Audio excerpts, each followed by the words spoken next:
It's a par 3 with a driving range. I've told you, right? Yeah. And so he's such a cool dude. I mean, he's just a bro. And played 13 years in the majors, bro. 4 years with the mighty one and only New York Yankees. And he said it himself, and these are his words. They are the Rolls Royce of baseball.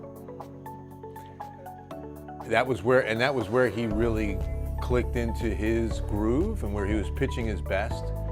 But he was on the staff with Mariano Rivera, bro. He was,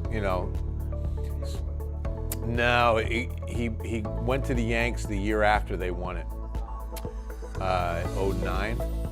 And so he was a Yankee from 2010 to 2013, around there. But coming out of that, I was just like, I was talking to Nate. We were just like, man, we got to get out to the course and just hang. And he's like, let's go. That was his response. So you got to come with. Because it's only like 5 miles north of my house. So if you get out to H-Town, and yeah, we're there, bro. And we grip and we rip, I love golf. And it's a great spot because we can go rip a few drives, a small bucket, but then get on that little par 3 course. As a matter of fact, I'm gonna look into it. There's a night tournament coming up, because they're open till 9, but on August 30th, this tournament begins at 9:30. And it's just, well, I say tournament, I don't know if it's full blown or if it's just a outing. And they're calling it a tournament, kind of thing.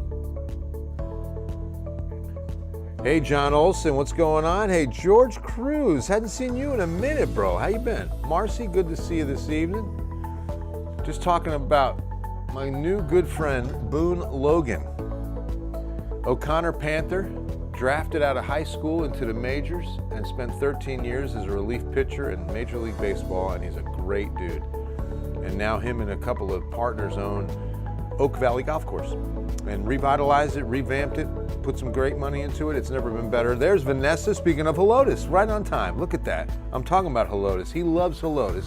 He's an O'Connor Panther. And so he retired there, and he's involved in 4-H and giving back, and so he's a tremendous dude. No, I know, right? Denise, you can only hear me, but guess what? Here it comes in 3, 2, 1. Good evening. It is Wednesday night. Bill Taylor here in the KENS 5 Digital Center. Blessings to you and yours. Always remember, Dios te ama. God does love you. I love this shirt from my good friend, Gilbert. Gilbert De La Rosa is De Loco podcast, and I've been a guest on his podcast. He's a great dude, great local guy, fantastic podcast. In fact, I think it's on the back of here, so let me spin around. I know it's rude to turn my back on you, but there's reason for the season. Oh yeah, don't forget, Dios te ama. All right, let's take a look at what rain did fall today. Very spotty showers, much different than Tuesday, right? Where we powered up some pretty strong thunderstorms, had some hail yesterday, had some damaging winds. In Natalia, a good friend of mine, Eric Smith, sent me some pictures. I showed him at 10 last night. There was definitely, you could see the rotation in some of the clouds. Never anything dipping out, no funnel clouds, but you could definitely see a little bit of spin in some of these storm clouds. And very impressive storms ignited, especially the one that was near Stone Oak. If you were here with me last night, I showed you that it literally erupted in the matter of 4 to 5 minutes. I mean, from a little blip on the radar over 281 just north of 1604 and just bloomed into a strong thunderstorm that moved into West Bexar County, put down about an inch of rain in Timberwood Park and Stone Oak, down into areas of far west San Antonio. But much different story today, and you can see it here. These were little pop-ups that lasted 10-15 minutes. You can really see a well-pronounced outflow boundary go right down I-35. So that's almost a mini cold front. It's a little boundary that will provide a little bit of lift in the atmosphere, and with daytime heating, generate a few of those isolated thunderstorms. We didn't really see much. I mean, it was barely measurable, 1/10 of an inch probably in most cases. But I say that, we're not done. We are not done. And let me just show you the setup. Hey, Kyler, good to see you. There's Lynn. How are you?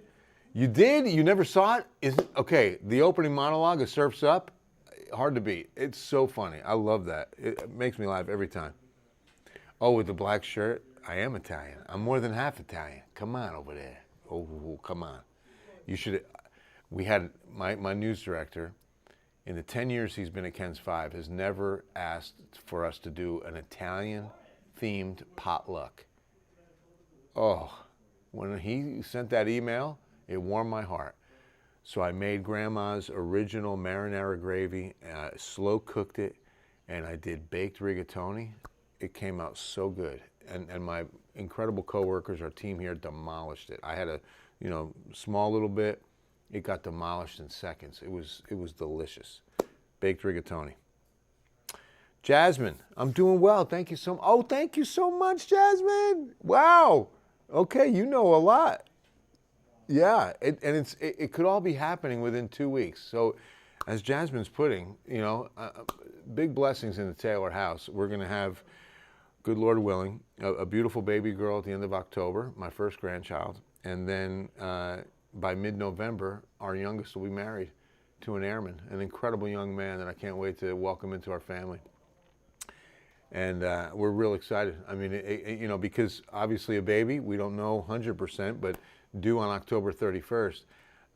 And Jamie, my wife, she was like, you better warm up to the idea that these two dates could coincide. I mean, we have a date for the wedding for sure, November 14th, but you just never know with a baby, right? If the baby wants to just stay home for a little while before coming out into this cruel world, she just might do that. So, yeah, there's some variables that we're watching, but lots going on. So thank you, Jasmine. Be praying for us, everybody. Be praying for the Taylors. So, high pressure. Here's the setup. A little bit west over the Four Corners. Good news is we can still get some much needed rain, and keep chances pretty good tomorrow because we have a setup and we have plenty of moisture. Let me show you what we've got on precipitable water. Look at that. A good pool of moisture coming in for Thursday. See that? Dropping in East Texas, Louisiana. Typically the case. But look at that. And it starts to really move south and shift into a bit more of a drier pattern when we get into the weekend. So tomorrow's the last best good chance of getting some rain. Boverdi's checking in. Hey, Anna, thank you very much. Blessings to you too. Did you forget we all went to school together since forever, since elementary days, right? I did. Jasmine, see? I'm an old man. I'm telling you. Good to see you. Hey, Josh. Okay, right? There you go. That's great. Thank you very much, Paula. Yeah, I'm telling you, Terry, with what I saw earlier, and it's going to be interesting to see moving forward. We'll look at a few models here. The HRRR was generous and saying, look, by mid-morning, you could see healthy rain, big time. All right, so here we go. It was starting at mid. Okay, this is dramatic. No, it has dramatically changed. So earlier, it had it right on top of us at 10 o'clock and the noon hour. Now it's shifting it to the west. That complex you see, Brackettville to Uvalde, was over San Antonio at 4, 5, 6 p.m. if you were watching the newscast then. So this is why it's so important to stay tuned in to an always fluid situation. These models collect real-time data, reissue their forecasts. And so by the hour, these forecasts can be changing. And this outlook can be a lot different. And so you see that it's more, San Antonio's looking at mid-afternoon. You can see it right here now, 4 or 5 p.m. So we'll see if there's a consensus. There was a pretty decent consensus on a mid-morning blast, similar to what you're looking at right here, but at 10 a.m. through about noon hour. Now it's pushing it back all the way to 4 or 5 p.m. and tapering off. So I'm really thinking tomorrow's going to be a lot like Tuesday. Tomorrow's going to be a lot like Tuesday with thunderstorms powering up, small hail, and localized flooding possible. You can see that it'll be over by 10, lasting a little bit later tomorrow night, maybe as late as 8 o'clock. Okay, that's the HRRR. Let's go to the graph model, and then we'll look at the NAM as well. I look at HRRR and Graph to be our most reliable between the two. Graph has been performing really well. Look at that consensus. Wow. Wow. They both agree, and bringing it in west of us early instead of on top of us early. So that's a lot more confidence in this forecast with two models agreeing. And then you see the rain on top of us, not as much as the HRRR, which does have a characteristic of overdoing thunderstorms. I will say that. On most occasions, between the two, one characteristic of the HRRR is that it will overdo thunderstorms. And so here's really good coverage. Look at that. Right over Medina. This would be hitting the bullseye. Medina County is one of two areas in the one of two in the state, one of three in the United States of exceptional drought. There's not much out there. But all of Medina County, exceptional drought. If we're going to get rain anywhere, that's where it needs to fall. Now, we're still in extreme drought in Bexar County. We need rain too, but they need it more. So I'm talking about Hondo, Castroville, Devine. And look at that, even a little downpour as late as 7 or 8 p.m. before we dry out. So I'm going to plan on showing our viewers both of these come 10 p.m. Only because, again, it's important to get a second opinion, right? Now let's take a look at the NAM. If we get a three-way consensus, that would be impressive. It doesn't happen too often. Elrod, yes, absolutely. That's so cool. Oh, Jasmine, bringing back the memories. Always an eagle. You know, Tuesdays with Taylor started at Elrod Elementary, and I'm still doing it, especially now. Carissa's a teacher, so I have to do it at her school every year. And she's teaching 5th grade, so she's really enjoying it. She is a teacher. And it happened at Elrod, inspired by, oh gosh, I can see her. I can't think of her kindergarten teacher. Miss Powell. Miss Powell. That's what really inspired her to teach. Always remembering how incredible Miss Powell was. She was truly a gifted teacher, someone firmly planted by God to be a teacher.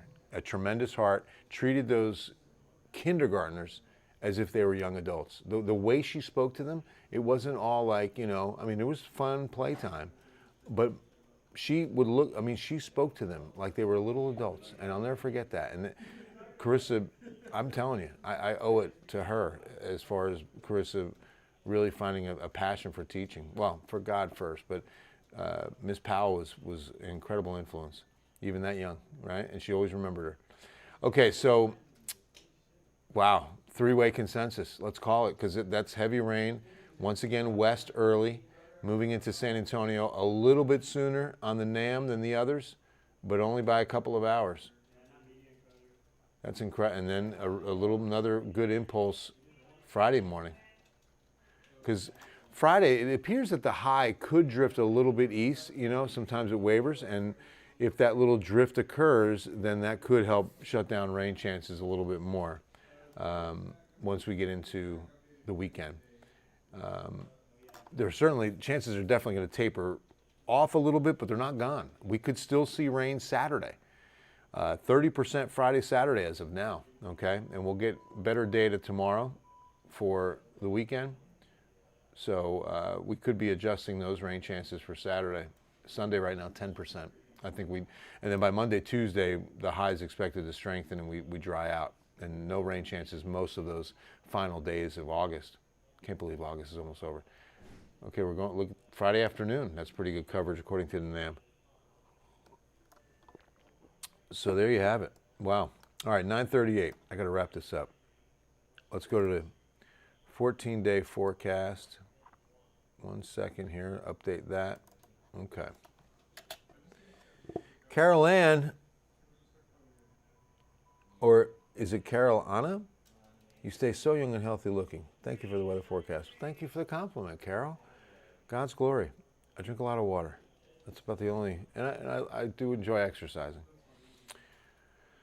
All right, 14-day forecast. Tomorrow's the weather impact alert because those storms, again, I really see a repeat of Tuesday. You know, we're going to power up some hailstorms. The hail should be small. We're not looking at a large hail situation where we have a lot of cold air aloft and a big upper level system. That's why we're not expecting large hail. But we could see some small hail like we did Tuesday. And if the storms park over a certain area for too long and drop, you know, 1 inch to 2 inches, which is possible, that will lead to some localized flooding. Okay, so there's about, a 20% chance of localized flooding for the entire area. After midnight, no ma'am. The earliest we'll see storms is mid-morning tomorrow. Miss Helotes Court in 2017. Yes, absolutely, Jasmine. That's right. Too cool. Right? Too cool. It's great to see you. Yeah, Grace. No, we're looking at afternoon, mid-morning at the earliest. No, nothing overnight. You should be fine. No pop-ups. Hi, Diane. Oh, thanks, Eric. Come on, man. That's awfully nice of you. All right, so like I said, once we get past tomorrow, rain chances are down to 30%. That's still, a scattered variety pop-ups Friday, Saturday. I think we could be dropping that rain chance altogether by Sunday. God bless y'all. I love you guys, and we'll see you on Ken's 5 News on a French. Awesome. All right, love y'all. God bless you. We'll see you at 10.